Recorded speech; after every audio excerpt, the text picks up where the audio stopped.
The Six-Day War, third of 5 Arab-Israeli wars. A conflict whose outcome was made inevitable by air power on the first day. A war fought on 3 fronts, each quite different. The Sinai Desert, scene of dramatic tank battles and the destruction of an entire army. The largely urban street battles in Jordan as the Israelis fought their way into the holy city of Jerusalem. And the mountainous Golan Heights, torn from Syrian control by bulldozers, tanks and infantry. Israel was created by the United Nations partition of Palestine in 1947, giving 45% to the Arabs and 55% to the new Jewish state. The Israelis gained further territory when hostile Arab reaction led to war. The 1949 armistice established new borders, largely where the opposing armies' front line stood at the end of hostilities. But the conflict also created huge numbers of Palestinian refugees. 350,000 fled to Jordan, mostly to the West Bank area. Unlike Jewish refugees, the Palestinians were not absorbed by their new host countries. Instead, they were left in camps where they became a focus for Arab discontent. In 1964, an Arab scheme to divert the waters of the River Jordan away from Israel heightened tension further, bringing the Israelis to the brink of war. The biggest Israeli reprisal raid brought armor and air power onto the village of Al-Samu in Jordan. It was also the first Israeli raid mounted in daylight. Al-Samu had been a forward base for Fedayeen from Syria, mounting raids on Israeli settlements in the northern Negev near the Dead Sea.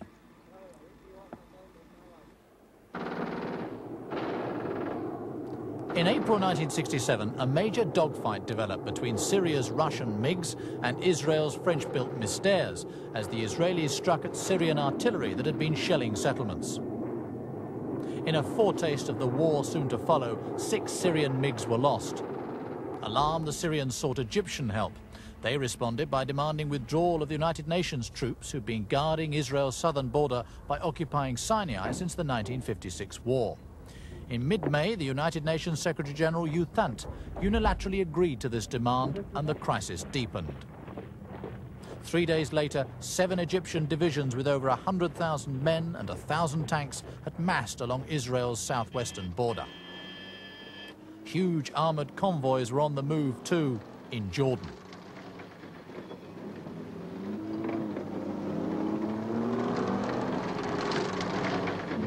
Jordan's leader, King Hussein, was more worried about seeming to be the odd man out in the Arab alliance than by the possibility of war.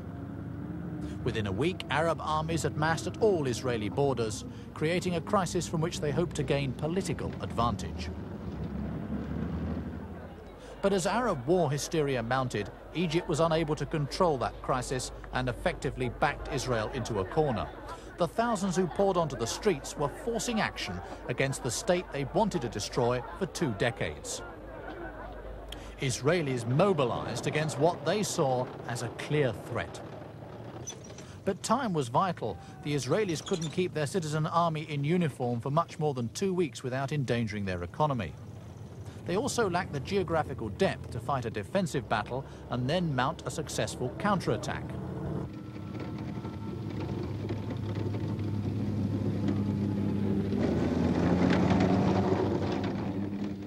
Defense through offensive action was their only option.